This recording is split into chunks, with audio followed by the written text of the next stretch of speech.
అలాగే ఇప్పుడు 200 అది దాదాపు 60-70% పనులు అవుతున్నాయి, అయిపోయినాయి. ఇంకా 30% మిగిలినాయి. ప్రాబబ్లీ టార్గెట్ ఇచ్చింది మార్చికి అయిపోవాలి.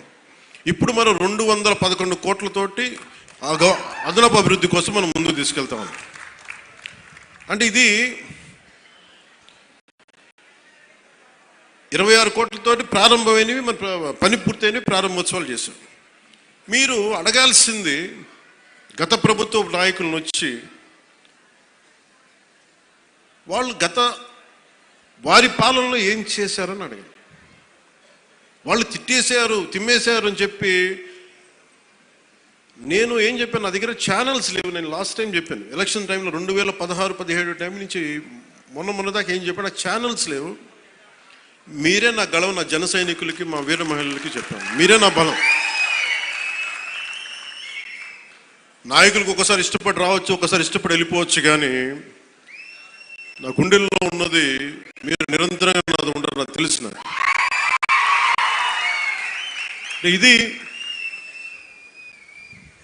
మీరు బయట నుంచి వచ్చి దేనికి పడినా సరే, ఒక స్కూల్లో 2 చిన్నపిల్లలు కొట్టుకున్నా దాన్ని మీరు గొడవ చేసేద్దాం అనుకుంటే నేను ఏం చెప్పను దానికి.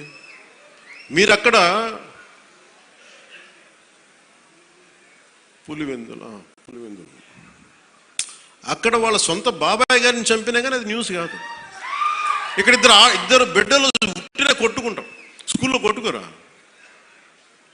నాయకులే కొట్టుకుంటున్నప్పుడు స్కూల్లో చిన్నపిల్లలు ఎందుకు మాట గారు?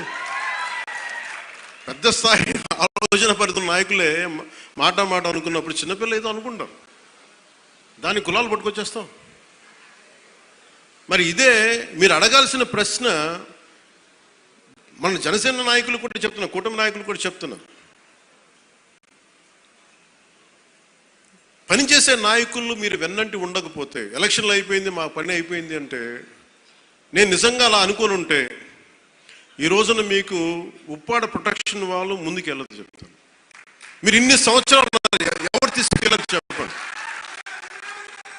ఈజీగా మాట్లాడి సరిపోదు, అక్కడ నువ్వు కన్విన్స్ చేయాలి. ఎందుకని 100 ప్రాజెక్టులు ఉంటాయి స్టేట్ గవర్నమెంట్, ప్రయారిటీస్ ఎందుకు చేయాలి?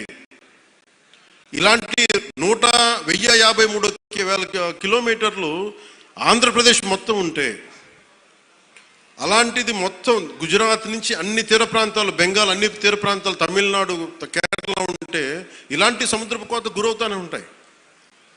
కానీ మీకే ఎందుకు ఇవ్వాలి అని సెంట్రల్ గవర్నమెంట్ అడుగుతుంది. ప్రత్యేకత ఏంటి అని. అది మన కన్విన్సింగ్ ఆర్గ్యుమెంట్.